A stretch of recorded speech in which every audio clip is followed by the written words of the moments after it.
알겠습니다. 여러분 고맙습니다. 이게 뭐지? 소셜. 이거 소셜 라이프. 뭐 얘기한다고 해서 소셜 라이프. 이거 들고 우리 엘리베이터 타고 네.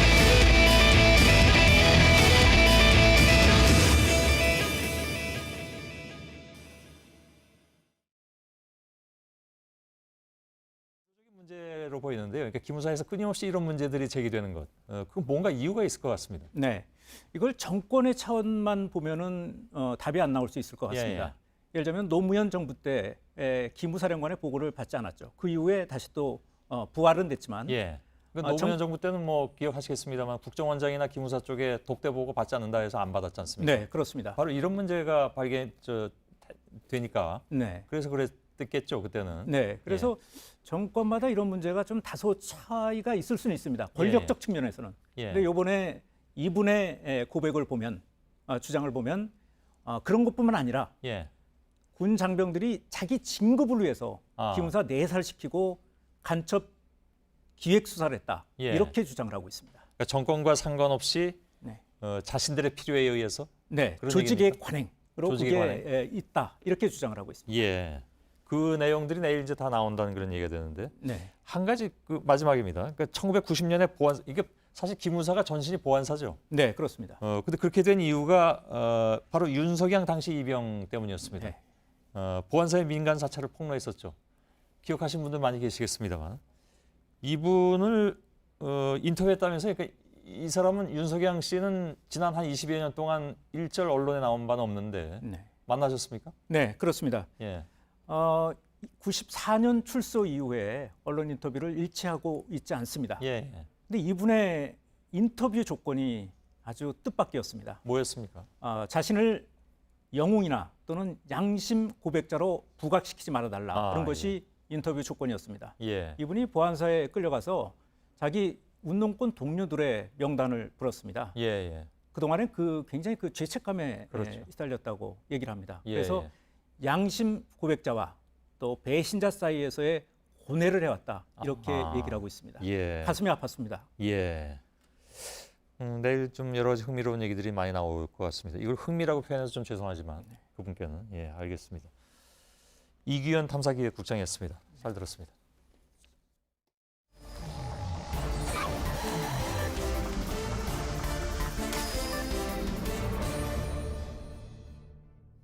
자, 비하인드 뉴스 준비되어 있습니다. 정치부 박성태 기자가 나와 있습니다. 어서 오세요. 예. 예. 첫 번째 키워드 열죠. 네, 첫 번째 키워드는 요즘 검찰입니다. 왜 앞에 요즘에 따옴표를 붙였을까요? 요즘을 좀 강조를 했는데요. 예. 홍준표 자유한국당 대표의 정치 사찰 의혹 제기에 당시 통신 자료를 조회 요청한 기관들이 어제 다 해명을 했었는데요. 예. 오늘 홍준표 대표가 다시 반박을 했습니다. 페이스북을 통해서 군과 경찰의 해명은 좀 이해가 된다. 그러나 검찰의 해명은 이해하기가 어렵다라고 했습니다. 예. 그 이유를 과거 검찰과 달리 요즘 검찰은 정치권의 주문으로 사건을 만들고 있기 때문에 더더욱 그렇다면서 두루뭉술한 해명 말고 구체적으로 해명하라고 검찰에 요구를 했습니다. 예. 검찰에 대한 이런 평가에는 뭐 지금 많은 분들이 또 반론을 머릿속에서 떠올리실 수도 있겠습니다. 예. 예. 아무튼 예. 예. 검찰은 사실 어제도 적법한 절차에 따른 통신자료 조회였다고 밝히면서 사실 구체적인 사건에 대해서는 언급하지 않았는데 예. 그 언급하지 않은 이유는 사건이 종결되지 않았기 때문에 사건의 수사 상황을 알려줄 수 없다라고 밝힌 바 있습니다. 예. 그래서 홍 대표는 구체적으로 사건을 밝히라고 했지만 만일 그렇게 된다면 검찰 측에서는 수사 상황을 알려주게 되는 셈입니다. 예.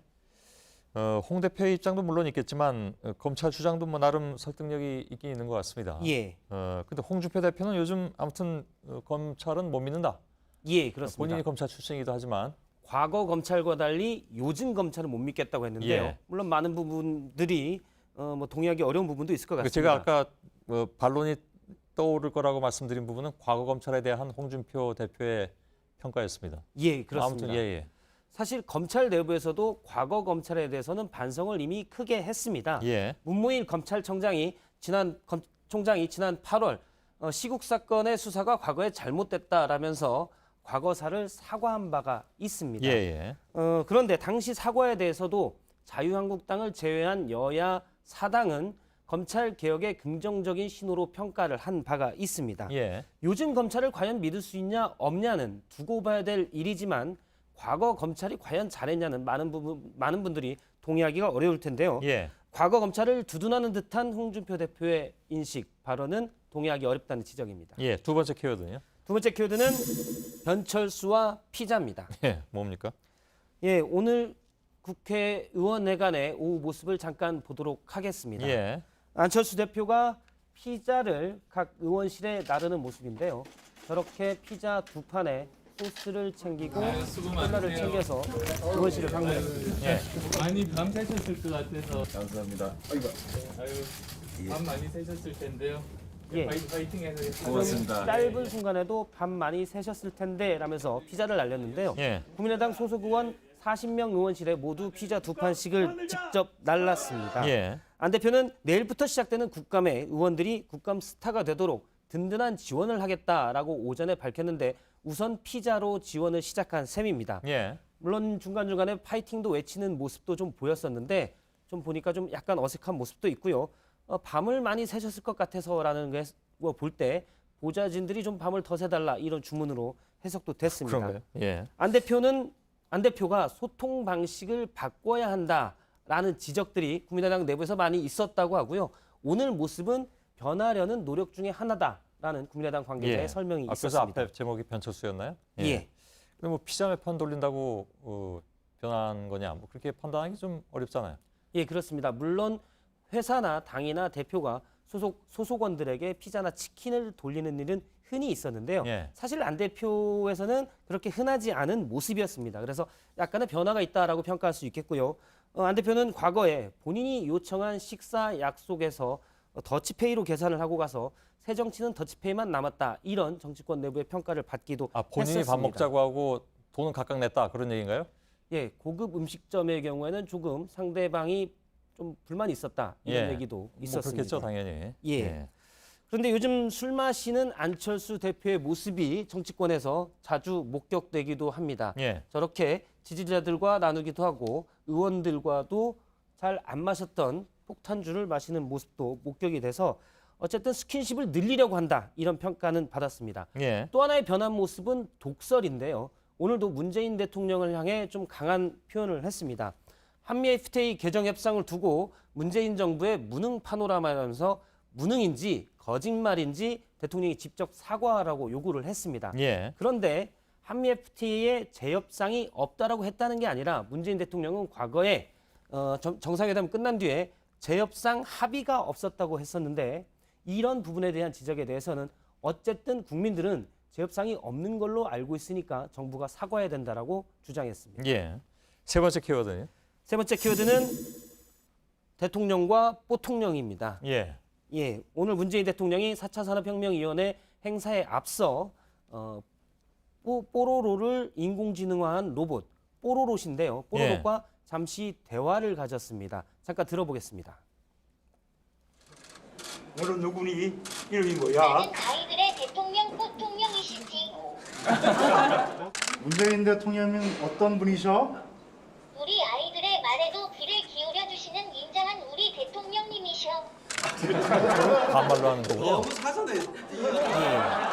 좀 뒤에 너무 사전에 하는 말이 나왔는데요. 예. 뽀로롯은 인공지능으로 학습을 통해서 대화를 하는데 지금 청와대 내부 관계자 말로 추정이 되는데 특정 분야만 학습시킨 것 아니냐라는 지적이 예. 우스개 비슷하게 내부에서도 나왔었습니다. 예.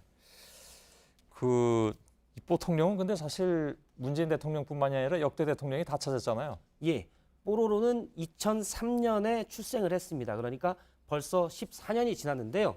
지금 사진에 보듯이 2011년에 이명박 전 대통령이 행사장에서 뽀로로 캐릭터와 셀카를 찍는 모습도 있었고요. 예. 박근혜 전 대통령도 취임되기 전에 당선인 신분에서 한 행사장에서 뽀로로를 찾아서 저렇게 좀 강조하고 당시에 문화 콘텐츠 산업을 강조하기도 했었습니다. 예. 뽀로로는 우리나라의 대표 캐릭터인데다가 뽀통령이라는 별명까지 있어서 대통령이 즐겨 찾는 혁신의 아이콘이었는데요.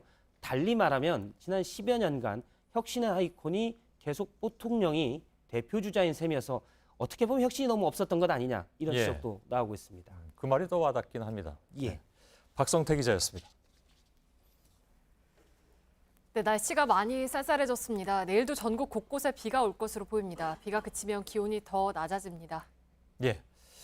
자, 오늘 끝나고 소셜 라이브가 진행이 됩니다. 국제부 기자들이 나와서 다스의 실소유주 논란, 저희들이 지난 며칠간 보도해드린 바가 있는데 이 내용을 가지고 뒷얘기 중심으로 또 나누도록 하겠습니다. 저희들은 내일도 최선을 다하겠습니다. 여러분 고맙습니다. 저기 저가는 하늘에 그리운 날이 떠가네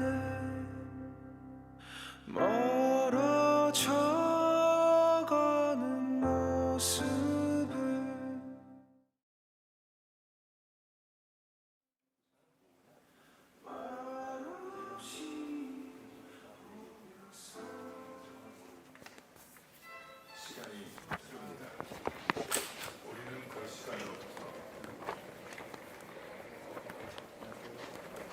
안녕하십니까. 어서오세요. 자, 소셜 라이브를 시작하겠습니다. 마이크가 지금 우리가 2대잖아요. 네. 백종원 기자. 네. 네. 그래서 매일 이게 모자라다고,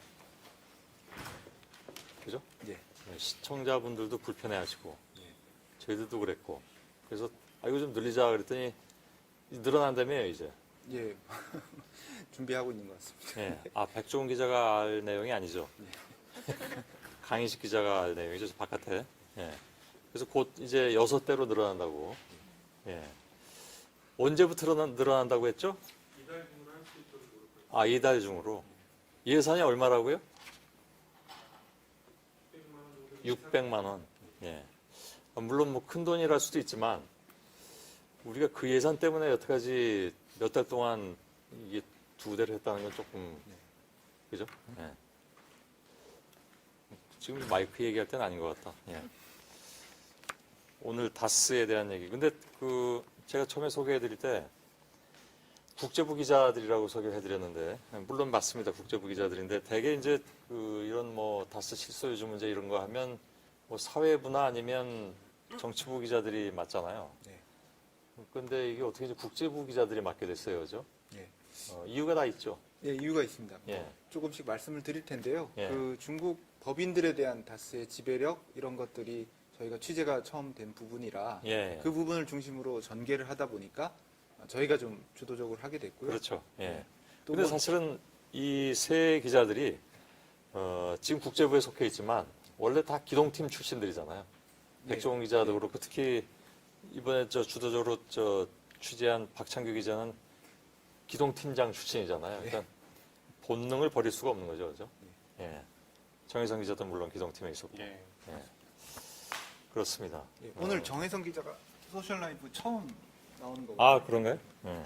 맞아. 처음 보는 것 같네. 예, 소셜 라이브는 처음이고 뉴스 후에 하는 소셜 라이브는 처음이고요. 예. 사실 뉴스룸 전에 소셜 라이브는 한 번 했었습니다. 그 촛불 집회 때 예. 그 광화문에서 이제 1시간 동안 했었는데 예. 그때 좀 말실수를 많이 해서 그게 아마 1년간 못 하다가 이제 하게 되는 거예요. 그래요? 예. 무슨 말 실수를 해서 난 모르는데. 그 광화문에 이제 동상이 있잖아요. 세종대왕 동상. 두- 예. 근데 동상이 그걸 두- 자꾸 예. 제가 이순신 장군이라고 계속 헷갈려가지고 앉아 예. 계신 세종대왕님을 네. 서 계신 이순신 장군으로 착각을 했다. 너무 추워서 그런지 계속 말실수를 그렇게 해가지고 예. 그 뒤로는 지금 소셜 라이브는 처음입니다. 예. 네. 그건 뭐 중대한 실수인데. 예. 오늘 나와야 될 상황이 아닌 것 같은데요? 이제 1년밖에 안 됐잖아요. 그건 거의 한 3년 거리인데. 네, 근데 운 좋게 나오게 됐습니다. 예. 네. 근데 미처 몰랐으니까. 예. 알았으면 못 나오겠어. 아, 농담입니다. 네. 예. 사실 누가 여기 나오냐는 저 권한이 없어요. 그죠? 여러분들이 정하고 우리 디지털 뉴스 팀이 정하는 거니까 뭐. 근데 아무튼 예. 중대한 실수를 한 건 맞습니다. 네. 예. 나중에 그 자서전에 들어갈 만한 내용입니다. 알겠습니다. 자, 재밌게 지켜보도록 하겠습니다. 안나경 앵커께 넘겨드리죠. 자, 수고들 하세요. 안녕하세요. 네, 오늘 다스 관련 이야기를 할 거라고 했는데 사실 이게 좀 오래전부터 시작된 일이기도 했고 이렇게 저렇게 많이 얽혀 있어서 복잡하고 어렵다라는 분들도 계실 것 같아요. 오늘 좀 쉽게 여러 가지 이야기들을 들려주시는 거죠? 구체적으로 어떤 얘기들을 해주실 건지. 예, 일단 뭐 아주 간략하게 일지 형식을 좀 정리를 해드리고 그리고 이게 뭐 법인이 많잖아요. 그러다 보니까 요 법인에 투자했다. 그리고 요 법인이 뭐 돈을 뭐 의혹이 있다. 이런 네. 것들을 판넬과 CG를 통해서 좀 알기 쉽게 말씀드리려고 합니다. 네. 그리고 어제 박창규 선배가 뉴스룸 일부에 출연을 했었는데 출연했을 때 굉장히 많이 그러니까 매번 답변할 때마다 질문을 손석희 앵커가 하고 답변을 할 때마다 늘 말했던 단어가 하나 있는데 혹시 아시는지요? 네. 네, 공교로움인데. 그쵸. 네. 공교롭게도. 공교롭게도 사실 하나하나를 떼서 보면 그런 일은 얼마든지 일어날 수 있거든요. 네. 우연히 이명박 대통령의 이름이 등장하고 우연히 지분이 매우 절묘하게 나눠져 있고 우연히 공직자 재산 공개를 하게 되는 해에 땅을 팔게 되고 그런 우연들이 계속 겹치거든요. 네. 우연히 10년 이상 그리고 사실은 저희가 취재한 내용은 10년 전 다스 도곡동 땅 이전 훨씬 이전으로 거슬러 가는데요. 저희가 보도는 하지 않았지만 한 30년 정도를 저희가 취재를 해보면 30년 전부터 우연과 또 우연이 계속 겹치고 있어요. 네. 우연이 겹치면 이게 과연 우연일까? 그쵸. 아니면 누군가의 조종에 의한 필연일까? 네. 라는 의문이 필연적으로 들더라고요. 네. 맞아요. 많은 분들이 같은 생각을 했을 것 같은데 오늘 소셜 라이브에서 좀 더 자세하게 다뤄주시면 좋겠습니다. 네, 수고하세요. 고맙습니다. 네, 고맙습니다. 마이크를 네. 네. 네.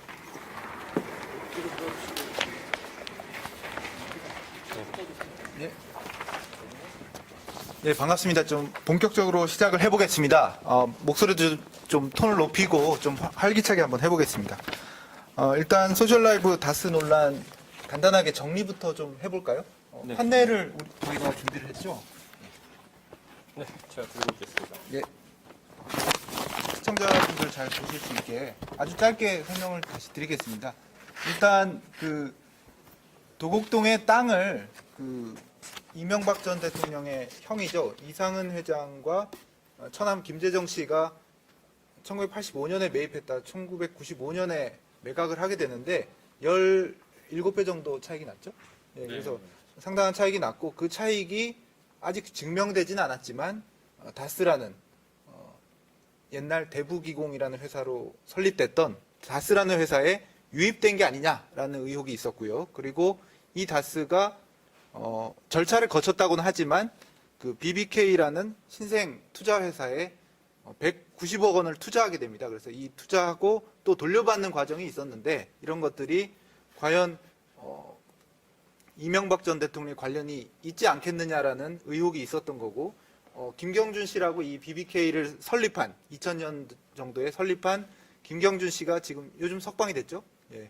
그런 지금 말씀하는 그런 의혹들을 다 제기하고 있는 그런 상태입니다. 예, 아주 간략하게 말씀드렸고요. 일지 하나만 볼까요? 검찰 수사 쪽만 잠깐 주로 보겠습니다. 예, 앞쪽보다는요. 예, 이걸 좀 들어주시면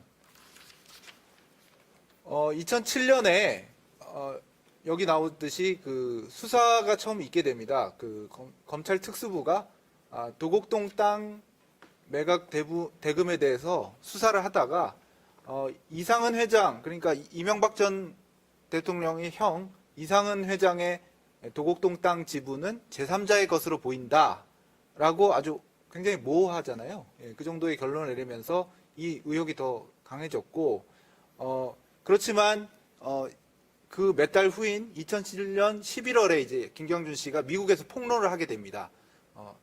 사실 BBK는 이명박 전 대통령의 투자 회사다 이런 식으로 주장을 하게 되고요.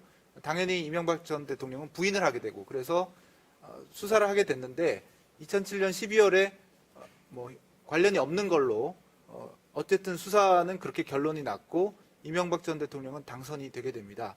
그 다음 해에도 특검이 이어졌는데 특검 수사에서도 그 전에 검찰 수사는 큰 문제는 없다라는 식으로 결론이 났고 그 후 2011년이죠. 에리카 김이라고 김경준 씨의 누나가 있었습니다. 그 에리카 김의 귀국과 더불어서 또 수사가 있었는데 그때도 역시 기존의 수사에는 큰 문제가 없더라라고 결론이 났던 그런 상황입니다.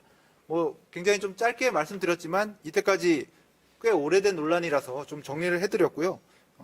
결론은 하여튼 이명박 전 대통령이 박창규 기자가 말했던 것처럼 어떤 BBK든 다스든 도곡동 땅이든 좀 주도적으로 관여한 게 아니냐라는 의혹이 있었지만 증명이 되지 않았고 그리고 우연으로 계속 이명박 전 대통령 측은 부인을 하고 있는 그런 상태가 뭐 몇십 년 지금 지속되고 있는 그런 상황입니다.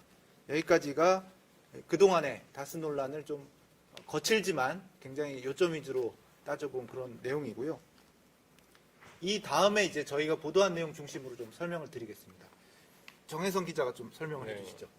이거 잠깐만 들고 계시면 이렇게 지금 2007년하고 2008년 이제 검찰 특검이 모두 도곡동 땅이나 뭐 BBK나 이게 다 이명박 전 대통령하고는 관계가 없다 이렇게 발표를 했는데 네. 지금 2017년에 중국의 등기부 등본을 떼보니까 다스가 중국에 세운 공장 9곳 가운데 이제 4곳이 이시영 씨, 그러니까 이명박 전 대통령의 큰아들이죠. 이시영 씨가 지금 소유하고 있는 것으로 드러났죠.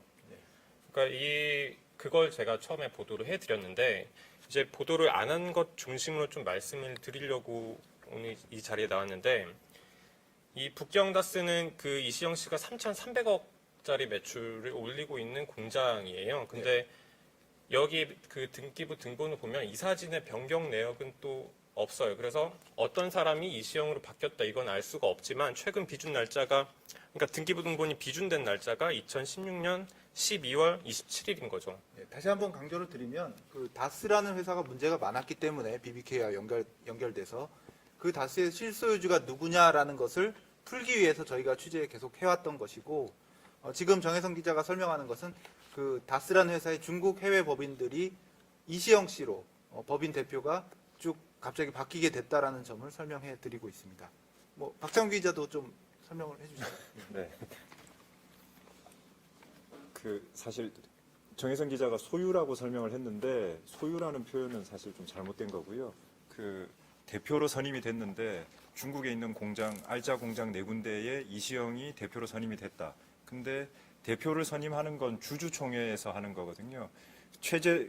다스의 최대 주주는 이시영의 삼촌, 큰 삼촌인 이상은이고 이상은의 아들이 다스의 부사장으로 근무를 하고 있습니다. 그러면 이상은은 현재 나이가 84살이고요. 곧 후계 구도로 생각해야 될 나이인데 자기 아들 대신 최대 주주인 자신이 주주총회에서 결정을 하면 법정 대표가 결정이 되는데 그걸 자기 아들 대신 조카를 선택을 한 것이죠. 왜 조카를 선택했을까? 내 아들을 놔두고 거기에서 또다시 의문이 가는 내용인 것입니다. 네, 그래서 뭐 어떤 혹자는 뭐 경영 능력이 있을 수도 있는 거 아니냐, 문제 없는 거 아니냐라고 말하기도 했고 대다수의 또 사람들은 저 정도 되면 너무 조카를 경영 일선에 전진 배치하는 거 아니냐라고 하면서 결국 이 회사가 그 이명박 전 대통령과 이시영 씨의 어떤 뭐 지분이라고 해야 될까요? 아니면 소유라고 해야 될까요? 그런 관계가 좀 없다고 할 수 없지 않느냐. 그렇게는 말씀하시면 안 되고요. 네. 네, 그렇게는 말씀하시면 안 되고요. 네. 예. 그런 추론을 하는 그런 사람들 추론을 하는 사람들이 있는 것 계속 같습니다. 있는 겁니다. 네. 그리고 최대 주주인 이상은이 아들 이동영 씨 대신에 조카인 이시영 씨를 대표로 선임한 건 또 다른 의미가 있는 것이 최대 주주라고 하더라도 그 회사의 자금이나 인사에 대해서 관여를 할 수가 없거든요. 주주총회를 열어서 주총에서 결정하지 않는 이상은 일상적인 모든 자금의 흐름을 이제 이시영 씨가 중국 공장의 모든 자금 흐름을 이시영 씨가 가져가는 것이죠. 그리고 모든 인사의 흐름, 그리고 회사의 고급 정보들을 모두 이시영 씨가 가져가는 것인데 그러면 과연 이 회사는 누구 것인가? 누구 것이길래 이시영 씨에게 이런 많은 권한을 주는 것인가? 자기 아들을 놔두고 다시 한번 또 의문이 생기는 순간입니다. 예, 그리고 정혜성 기자가 저희가 또 취재한 이시영 씨가 다스 본사의 재무 담당도 완전히 총괄하게 됐다는 거, 그 대목을 좀 소개해 주시죠. 그 이시영 씨가 중국 법인 대표를 9곳 공장 가운데 4곳 공장을 하게 됐고, 그리고 그 나머지 5곳 가운데서도 가장 매출이 큰 공장이죠. 이제 베이징 BAI 공장이라는 그 곳에도 이사로 올라와 있는데, 이렇게 중국 법인뿐만 아니라 다스의 본사에서도 회계 책임자가 된 사실을 확인을 했죠. 어떻게 확인했는지 좀, 어떤 서류인지 예, 그걸 좀. 서류는 재무 회계 관련 서류들입니다. 뭐 여기서 다 설명드릴 정도는 아닌 것 같고, 다만 금융감독원에 매년 보고하는 감사보고서상에 첨부되어 있는 서류고요. 사실 주의 깊게만 봤다면 뭐 회계사나 금융 전문가들은 진작에 봤을 그럴 서류들입니다. 뭐 굉장히 어디 숨어 있는 서류는 아니었는데, 다만 첨부 문서였고, 그리고 다스란 회사가 워낙 비상장 회사였기 때문에 다스란 회사를 뭐 흔히 말해서 주식을 쉽게 살 수는 없습니다. 비상장 회사이기 때문에. 그렇기 때문에 투자자들이 그 회계 서류를 뭐 자주자주 본다든지 그런 일은 없었던 것으로 보입니다. 그래서 이 이시영 씨가 다스 본사의 금고도, 자금 관리도 완전히 장악을 했다라고 저희가 취재를 해서 좀 전해드렸습니다. 여기 보면 키워드가 있는데요. 그걸 하나 보시면서 정혜성 기자 좀 더 설명을 좀. 예, 저희가 잡은 키워드 중에 영상 좀 설명. 예, 키워드는 좀 조금만 이따가 설명을 드리고, 이런 논란들에 대해서 이명박 전 대통령이 얼마나 할 말이 많겠습니까? 그래서 십수년 전부터 자신의 입장을 밝혀왔는데 상반된 좀 대답들이 있었거든요. 잠깐 보시겠습니다. 금년 1월달에 BBK라는 투자 자문회사를 설립을 하고, 네, 이걸 보면 이명박 전 대통령이 BBK를 설립했다고 육성으로 인정을 하고 있어서 그때 논란이 많이 됐던 기억이 나는데요. 또 다른 입장도 밝힌 바 있습니다. 온갖 음해에 시달렸습니다. 여러분 이거 다 거짓말인 걸 아시죠? 여러분 언제부터 한 방에 간다 그러더니 그 한 방에 어디 갔습니까? 허풍입니다, 허풍. 예, 뭐 이 정반대의 또 멘트인데 자신은 여기서 한 방이 다스와 BBK. 예, 여기서 한 방은 다스와 BBK가 자신이 소유 관계에 얽혀 있는 게 전혀 아니다라는 그런 주장을 지금 하고 있는 거죠. 예. 그래서 저희가 좀 정리해 드리면 중국의 가장 큰 법인들 순서로 4개 법인의 대표를 이명박 전 대통령의 아들 이시영 씨가 맡고 있고, 또 여기서 이 닝보 다스라는 부분이 있는데, 이것은 보도를 안 해드린 부분인데, 닝보 다스는 또 그 어떻게 변경이 됐냐면, 이 강경호 씨라고 현재 공동 대표이사, 그러니까 이상은 씨와 함께 다스의 현재 공동 대표이사를 맡고 있는 분이 닝보 다스를 맡고 있었는데, 이제 한참 변경될 때 이제 이시영 씨로 변경이 된 거죠. 그러니까 현재 본사의 대표이사가 이명박 전 대통령 아들로 이제 넘어가게 된 그런 공장이 닝보 다스인데, 이건 그때 보도를 안 해드렸던 거죠. 네. 그리고 그 다음에 저희가 잡은 키워드가 후계자 수업입니다. 여기에 대해서는 박창규 기자가 좀 설명을 조금만 해주시죠. 네, 저는 사실 회계에 대해서 아는 바가 없고요. 근데 저희가 전문가들, 회계사들에게 물어보면 내부의 모든 돈 흐름과 자금을 이시영 씨가 관리하게 됐는데요. 그 이시영 씨가 맡게 된 CFO 재무회계 책임자라는 자리가 그 회사 자금의 처음과 끝을 쥐는 자리라고 했습니다. 근데 회사라는 곳이 결국 돈을 벌기 위한 곳이고, 돈의 끝과 처음을 잡았다고 하면 회사를 잡은 것과 마찬가지겠죠. 그리고 해외 법인, 특히나 중국 공장 같은 경우는 매우 공교롭게도 많은 기업들이 회계 감시가 덜하기 때문에 비자금이나 여러 가지 재산을 챙겨놓고 모아두고 할 수 있는 공간으로 여겨지는 곳인데요. 뭐 그랬다는 건 아닙니다. 근데 거기에 대표로 이시영 씨가 다 선임이 됐고, 중국 공장의 모든 영향력을 영향력을 행사할 수 있는 역할을 가지게 되면서 회계사들, 특히 전문가들이 보기에는 이건 후계자가 아니라면 이 정도 직책을 한꺼번에 맡을 수가 없다라는 말을 평가를 하고 있었습니다.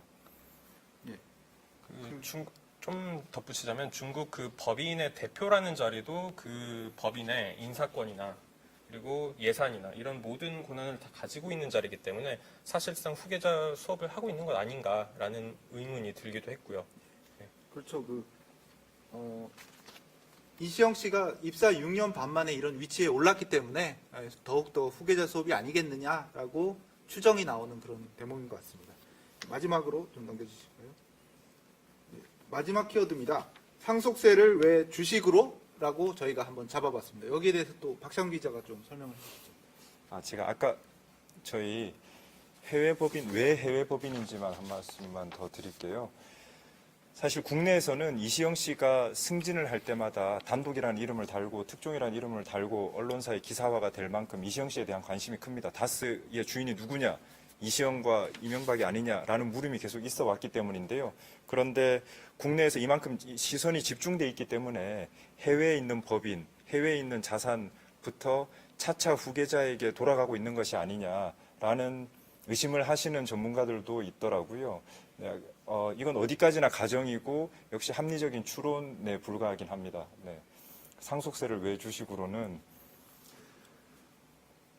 지금 다스의 최대 주주는 이상은 씨 48%, 49% 정도 지분을 가지고 있는데요. 이전 최대 주주는 김재정 씨였고요. 김재정 씨라는 분이 돌아가셨습니다. 그러고 나면 부인이 그 상속세를 물고 지분을 가져갈 텐데요.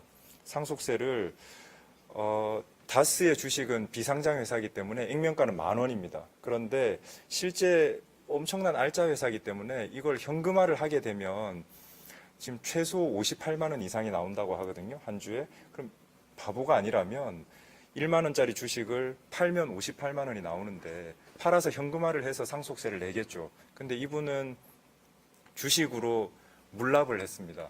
국가에. 또다시 합리적인 물음이 가능한 거죠. 왜 손해를 보면서 저런 엄청난 손해를 보면서 주식을 20% 가까이 국가에다 헌납을 했을까? 세금으로 냈을까? 그러면 저 주식을 현금화할 수 없거나 그리고 또 이 사람이 자기 자식에게는 한 주도 물려주지 않았거든요.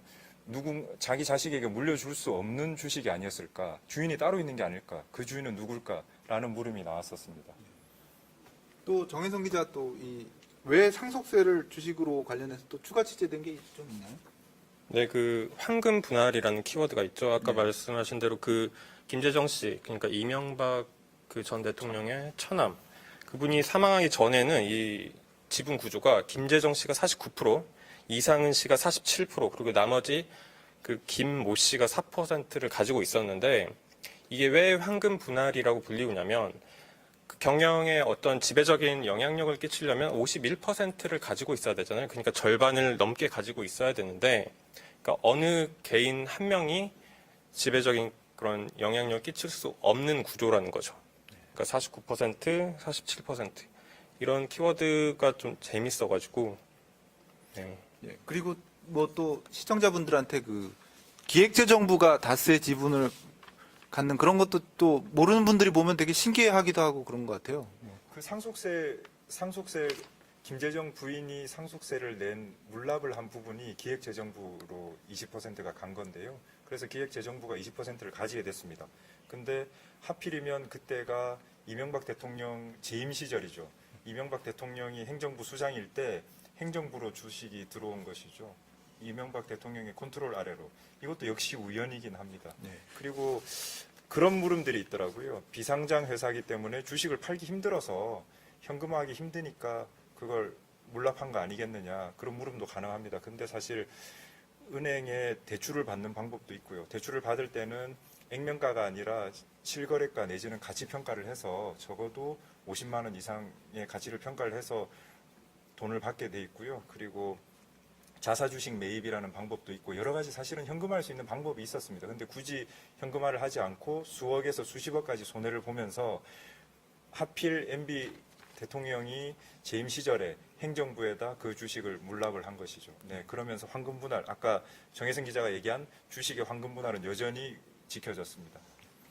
그 말씀하신 대로 기획재정부가 지분을 가지고 있는 것도 재밌긴 하지만 지금 그러니까 천안분이 사망한 이후 그 다스의 지분 구조를 보면 청계재단이 5%를 가지고 있는데 청계재단이 어딘지 네, 뭐 네. 우리 시청자분들 다 아시겠지만 이명박 전 대통령이 네. 세운 재단이잖아요. 그러니까 이명박 전 대통령이 당시에 내 재산을 사회에 환원하겠다 해서 만든 재단이 청계재단, 그러니까 장학재단인데 이 장학재단이 기업의 지분 5%를 소유하고 가지고 있는 거죠. 그것도 재미있는 예, 부분이 그것도 많은 의혹이 지금 계속 나오고 있는 상황이었고. 그 부분도 마찬가지인 게 청계재단은 꼭 그 주식을 받아서 그들도 현금화를 하게 되면 5%의 평가액을 100억 정도로 보고 있거든요. 전문가들은 100억을 받아서 그 100억을 은행에 맡기면 이자가 훨씬 많이 나오겠죠. 훨씬 근데- 많이 장학 재원을 마련할 수 있다. 네, 맞습니다. 네, 그 돈으로 뭔가 많은 사업을 할 수 있을 텐데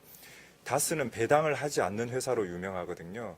근데 그 주식을 가지고서 들고 있는 거죠. 왜 가지고 있을까? 그리고 MB의 영향력이 있는 청계재단에서 역시 똑같이 또 공교로운 상황이 벌어진 겁니다. 그 좀 후반부니까 뭐 좋습니다. 이런 의혹이 있고 그 다스가 뭐 이명박 전 대통령 측의 어떤 뭐 의혹이 만약에 사실이라면 뭐가 문제되느냐 이렇게 묻는 분들도 좀 있어요. 뭐가 문제일까요? 저는 보통 그 BBK 투자 피해자들을 뭐 많이 꼽는 것 같습니다. 거기에 대해서 좀 그 부분은 선배가 먼저 말씀해 주시죠. 먼저 말씀드릴까요? 딴 게 또 있어. 예. 아주 간략하게 말씀드리면 아까 일지로 요약해드린 바와 같이 그 다스가 BBK에 투자를 하고 되돌려받는 과정에서 BBK의 요즘은 이름이 바뀌어서 옵셔널 캐피털 소액주주들인데 그 소액주주들은 돈을 받지 못했습니다. 그러다 보니까 다스가 내 돈을 가져갔다 뭐 이런 식의 주장도 하시는 분도 있고요. 또 뭐 극단적으로 몸이 안 좋아지신 분들 그런 소액 투자자 피해분들이 많다는 점 그런 점에서 만약 다스의 주인이 누군가라고 확정이 된다면 그 BBK 투자로 피해를 입었던 분들의 손해를 좀 책임져야 되는 거 아니냐 그런 의미에서 이 다스의 실소유주가 누군가도 중요한 거 아닌가 이런 생각이 듭니다.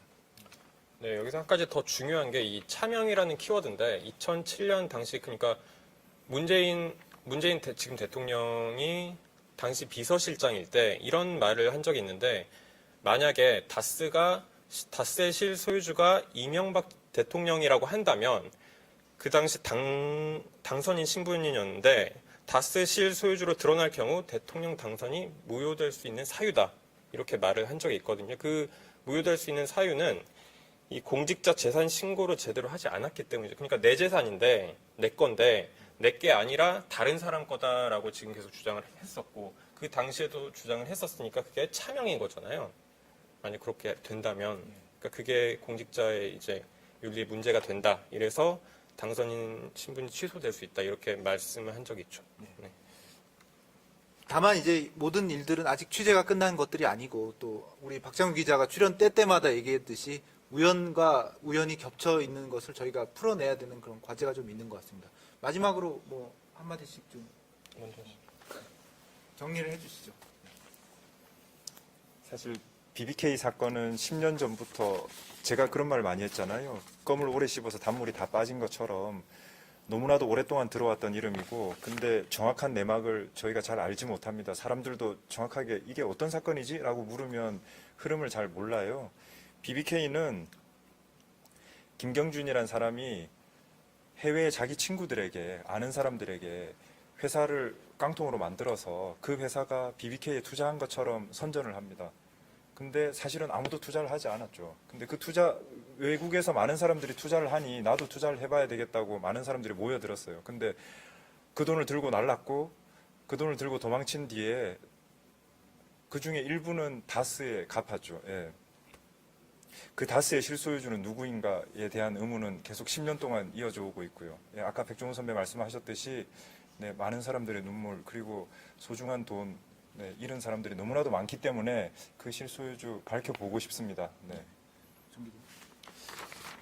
마지막 문장 그 밝혀보고 싶습니다. 저도 진짜 정말 밝혀보고 싶은데 그러니까 다스라는 이름이 BBK 이름 다스라는 이름이 2007년부터 저는 계속 모든 사람들이 다 들어왔잖아요. 2007년부터 들어왔는데 한 2주 전에 중국 등기부 등본을 보니까 이게 내 거 아니다, 내 거 아니다라고 계속 그렇게 주장을 했는데 등기부 등본에 한자로 이시형이라고 이렇게 써져 있는 걸 보니까 뭔가 전율이 이 사람 거짓말하는 거 아니 맞잖아 이런 생각이 들더라고요. 아직 뭐 확정된 건 없지만 그 등기부 등본을 확인하면서 드는 생각이 네, 참 이런 의혹들이 좀 밝혀지는데 도움이 될 수 있겠다라는 생각이 그때 들었고요. 네. 뭐 저는 마지막으로는 우리나라에서 실제 경영자다라는 걸 증명하는 건 크게는 어렵지 않은 것 같습니다. 열심히 취재를 하거나 확인을 해보면 될 것 같은데 실제 소유자가 누구냐를 증명하는 건 참 어려운 일인 것 같습니다. 그래서 2번의 검찰 수사 그리고 특검 수사가 결국 이 의혹을 밝혀내지 못했던 것인데요. 뭐 아무쪼록 저희가 더 좀 열심히 뛰어가지고 쉽지는 않지만 이 다스라는 회사의 실체 그리고 소유주가 누구인가를 좀 더 뛰어서 한번 밝혀보도록 하겠습니다. 하여튼 정혜성 기자, 박장규 기자와 함께 앞으로도 열심히 하겠습니다. 이상 마치겠습니다.